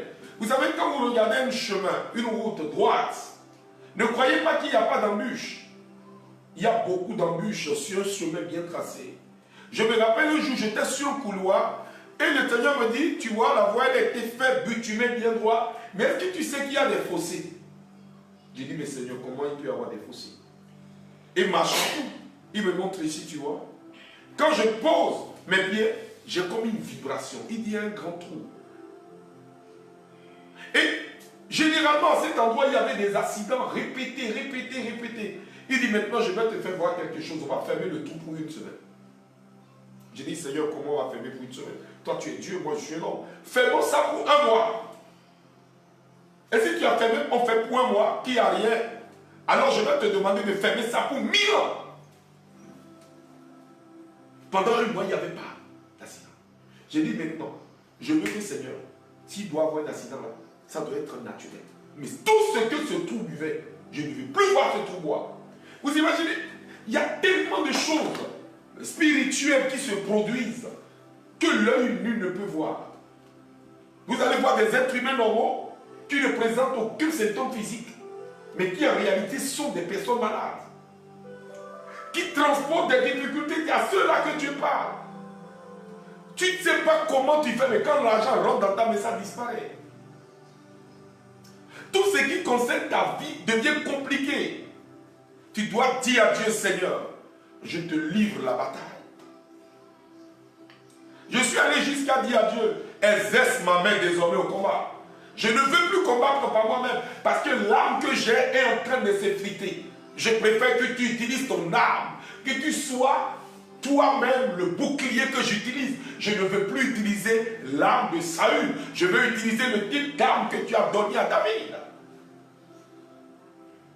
Voilà pourquoi tous ceux qui se prénomment David et qui ont le courage de prier, s'ils ne commencent pas à abandonner leurs propres armes et commencent pas à utiliser l'arme de Dieu dans leur main, ils vont terrasser tout ce qui est Goliath dans leur vie, tout ce qui est Amalécite dans leur vie, tout ce qui est géant dans leur vie sera terrassé. Il en a de même pour tous ceux qui sont chrétiens et qui se prévoient chrétiens, qu'ils se lèvent dans la foi et demandent à combattre du côté de Dieu, que Dieu devienne leur allié stratégique dans le combat. Vous ne pouvez pas ne pas réussir. Vous ne pouvez pas avoir la victoire. La victoire est à nous les chrétiens. Et dans ce mois de mai qui veut commencer, ça doit être une victoire absolue. Nous devons entendre des témoignages qu'on n'a jamais entendus. Les natifs du mois d'avril, le mois d'avril n'est pas encore fini. Demain, c'est l'anniversaire de 7 ans. Demain, avant que la journée de demain n'arrive, l'Éternel, parce qu'à l'approche, il y a un qui nous suit, à l'approche de son anniversaire, c'est toujours des drames, des difficultés, des problèmes, des chaos. Je t'annonce ce soir, qu'à partir de ce soir, tu fêteras ton anniversaire demain sans aucun problème. Amen. Tu te souviendras que désormais, en 2020, tu as fêté ton anniversaire, il n'y avait même pas eu de difficultés. Tu as bien fêté ton anniversaire malgré qu'il y ait confinement, malgré tout ce qu'il y avait comme difficulté. Le mois d'avril m'entend. Le mois d'avril ne peut pas finir en avalant l'élévation et le succès des gens. Écoute-moi bien, mois d'avril. Je suis en toi. Et je suis fils de Dieu, porté par Dieu, manifestant la nature de Dieu. Je t'interdis de finir. Je t'interdis de finir sans libérer toutes les bénédictions. Depuis janvier jusqu'à ce 4e mois qui n'ont pas été scellés, je t'ordonne de vomir toutes les bénédictions au nom de Jésus-Christ de Nazareth. Amen. Je t'interdis d'être le pire des mois. Tu n'avaleras pas le destin des enfants de Dieu. Au nom de Jésus-Christ de Nazareth. Merci Seigneur. Merci Seigneur. Alors, j'ai noté un contraste entre deux phrases, dans deux portions dans le texte. Yeah. Il dit ce que Yahvé va faire pour vous sauver aujourd'hui. Alléluia. Et la suite dit, car les Égyptiens que vous voyez aujourd'hui, vous ne les reverrez plus jamais. Le contraste que je note, c'est la dichotomie, le fossé qu'il y a aujourd'hui. Donc, ils sont dans le même temps. Mais c'est l'écart qu'il y a entre ce que l'homme voit et ce que Dieu est en train de faire qu'il ne voit pas. Alléluia. Qu'est-ce qui fait que Dieu est en train d'agir quotidiennement? Alors que nous disons que nous ne voyons pas la foi, nous disons que nous percevons physiquement. Mais pourquoi est-ce que nous ne voyons pas ce que... Parce que c'est la plus grande question de ceux qui prient aujourd'hui. Je prie, mais je ne vois pas le résultat. Qu'est-ce qui fait que nous ne voyons pas? Pourquoi c'est deux aujourd'hui? Parce que c'est le même mot. Aujourd'hui. C'est en présent. Dieu dit, je suis en train de faire quelque chose. Et les autres disent, vous verrez ce que Dieu va faire. Ça veut dire qu'il faisait déjà la chose. Mais il ne le voit pas. Il ne le voyait pas. Qu'est-ce qui fait fait que nous ne voyons pas ce que Dieu Nous marchons souvent par la vue. Vous savez, les choses spirituelles sont tellement poussées. Vous savez, je vous dis quelque chose qui va vous choquer. Quand mes yeux sont ouverts, je ne vois rien. Je ne vois que ce que vous voyez. Mais j'ai du plaisir quand je ferme les yeux. J'ai du plaisir quand j'ai les yeux fermés. Parce que quand j'ai les yeux fermés, dans le noir profond, j'aime voir l'agir tout-puissant de Dieu, la lumière que Dieu produit dans le noir. Alléluia. Parce que les yeux de l'esprit sont denses. Elle ne voit pas seulement physiquement, mais elle transcende le naturel pour aller dans le surnaturel et permet au naturel d'épouser mon esprit et de donner une certitude à mon âme. Je vais rebondir sur votre déclaration pour poser une question à un moment. Vous dites que vous avez du plaisir à fermer vos yeux pour voir. Ça veut dire que quand on ferme les yeux de façon concrète, on ne voit plus, mais on pense. On pense. Ce que vous voyez, c'est pas la pensée.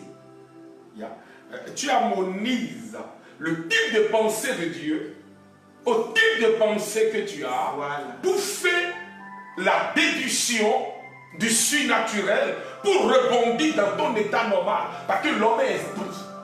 Et c'est là que je veux poser la question à maman qui aborde ce thème-là avec les femmes. Quelle est la place ou la valeur, la taille que Dieu veut que nous... C'est-à-dire quelle est la place de la pensée dans le système que nous devons utiliser pour marcher avec Dieu? Comment calibrer notre pensée pour pouvoir voir ce que Dieu nous demande de voir? Alléluia.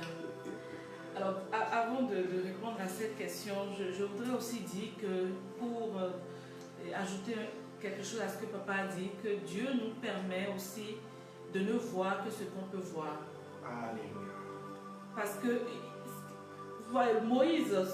Moïse ne pouvait pas regarder la gloire de Dieu parce que tellement la gloire de Dieu, elle est grande, elle est puissante. Et je lisais quelque chose où l'auteur dit, mon avenir est tellement brillant que je ne peux que le voir avec des lunettes de soleil.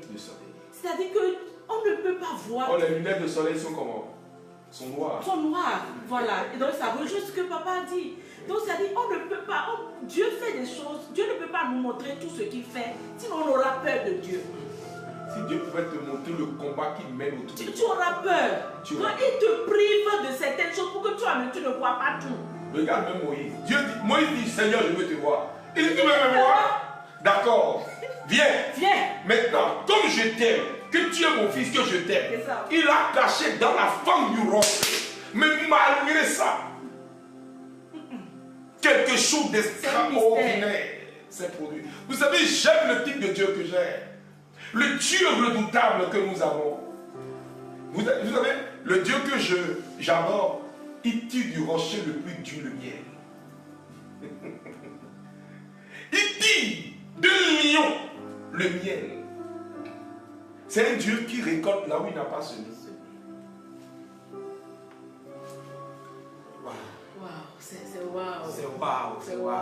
C'est les types de bénédictions que vous verrez avec les natifs du mois de mai qui me suivez là. Vous allez, je vais faire un type de prière demain soir pour sécuriser votre destin.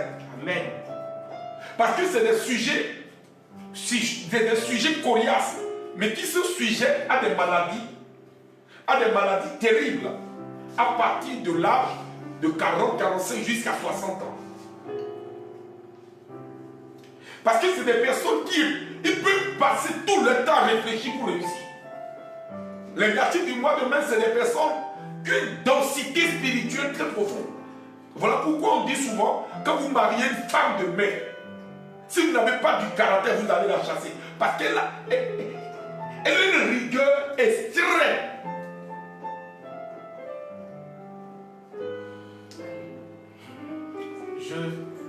Chers frères, je fais cette image. C'est comme un jeune prédicateur qui dit à Dieu, parce qu'il voit ses pères qui disent je vois, il dit Seigneur je veux voir, donne-moi le don de vision, Dieu lui dit ce que je t'ai donné c'est déjà bon.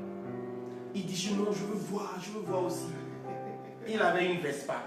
Donc il prend sa moto un jour. Le matin, Dieu lui dit, aujourd'hui je t'ai donné le temps de vision, tu verras tout ce que je fais pour toi.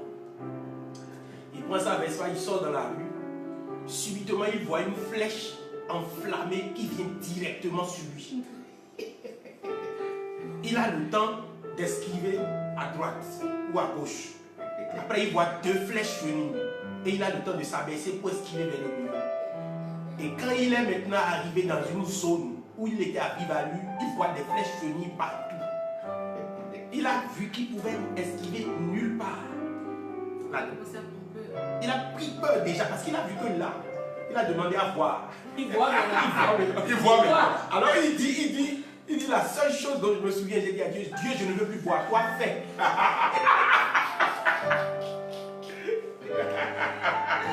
Un peu pour dire combien j'ai été traversé par la phrase de maman qui dit, Dieu ne nous permet pas de voir tout ce qu'il est en train de faire. Il nous fait voir seulement ce que nous pouvons supporter de voir actuellement. Et c'est ça qui nous conduit chez les Visionnaires. On veut tout voir, on veut comprendre l'avenir, on veut savoir ce qui nous attend en 2020, Ouais, 2021. Donc on manque de confiance en Dieu. On n'est pas dans l'assurance que Dieu nous protège. Même dans la vallée de l'ombre de la mort, c'est lui qui nous sauve et qui nous garde. Ouais. C'est comme quelqu'un qui rentre dans ton bureau et dit, j'ai appris que vous êtes le frère Maxime, qu'est-ce que vous voyez pour moi? J'ai dit, qu'est-ce que tu vois pour toi? Alléluia. Parce que tu n'es pas venu voir un visionnaire. Vous savez, allez à l'école de Dieu. Je vous exhorte, allez à l'école de Dieu.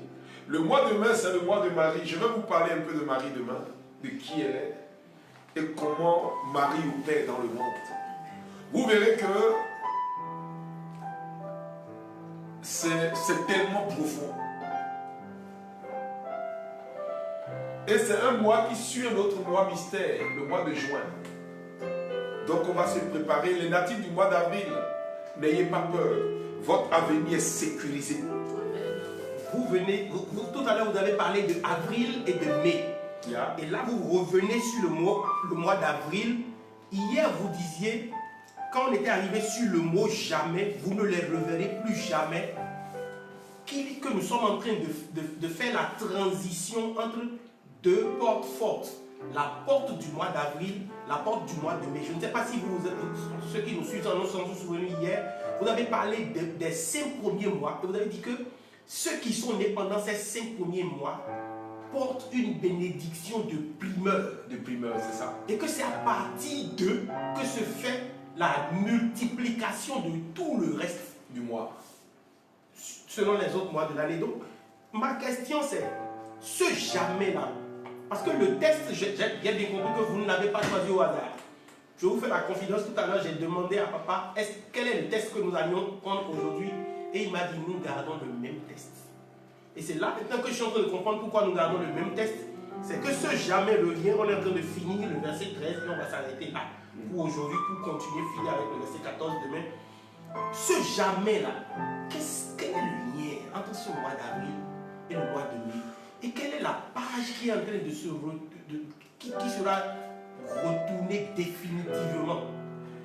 Les lots de malheur d'autrefois sont en train de partir. Vous savez, le mois d'avril, à partir de demain, à zéro, ne reviendra plus jamais. Okay. On se souviendra de 2020, d'avril 2020, mais ne pourra plus revenir l'autre mois d'avril 2020.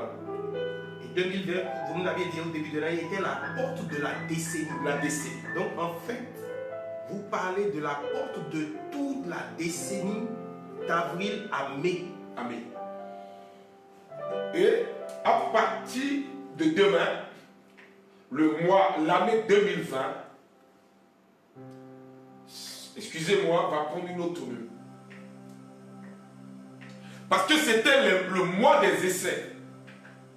De janvier à avril, c'était le mois où l'homme a essuyé une défaite. L'homme a vu ses limites.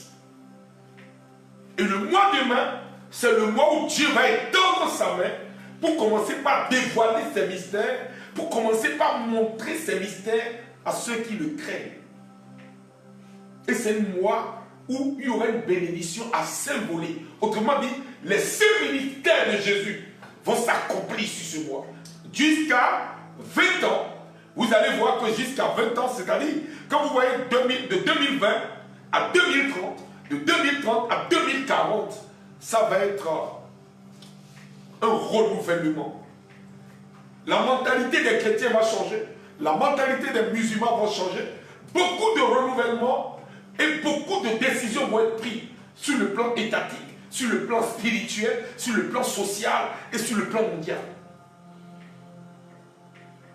Il y a une mutation génétique très profonde qui est en train de s'opérer que beaucoup ne voient pas.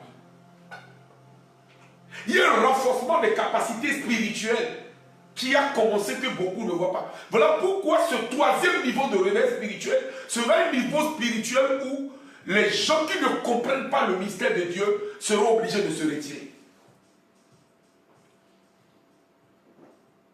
Beaucoup vont revoir et remettre en question leur vocation. Parce qu'il y a un déclic qui a commencé. Libro satama la katama ya sama. Je ne sais pas si maman veut dire quelque chose, c'est complété. C'est bon. Okay. Père, nous voulons te dire merci.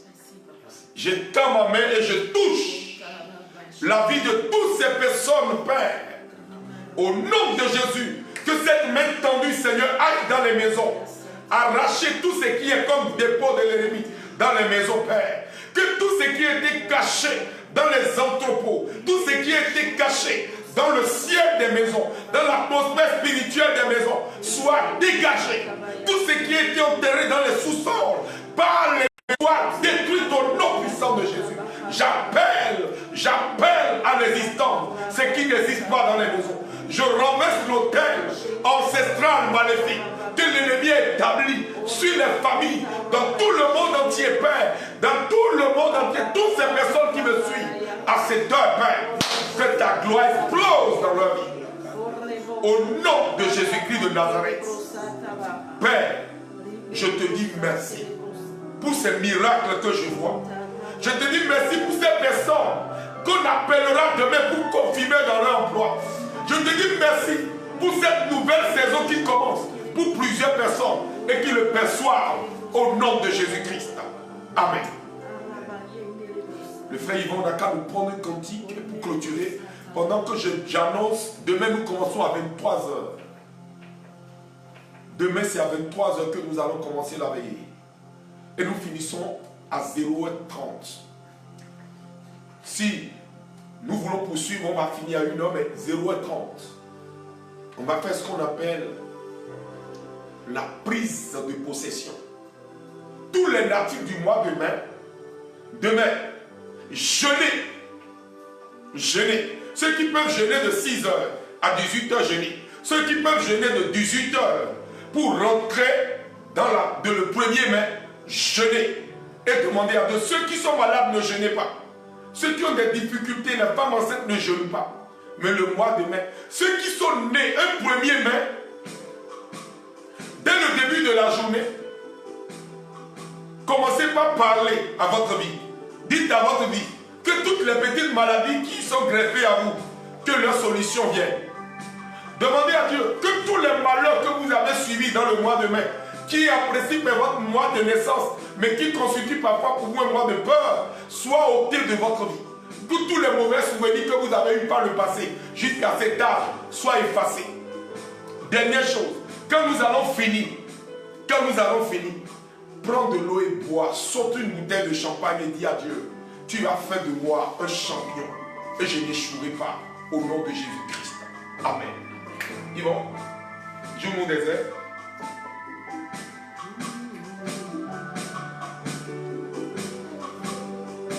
Il est le Dieu dont l'amour est infini.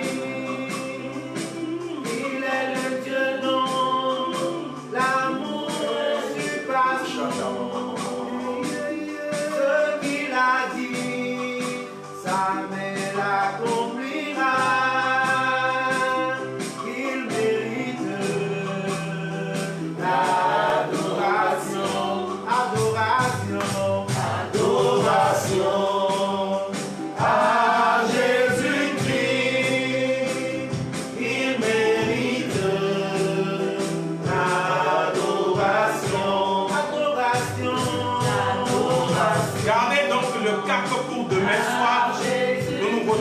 23h.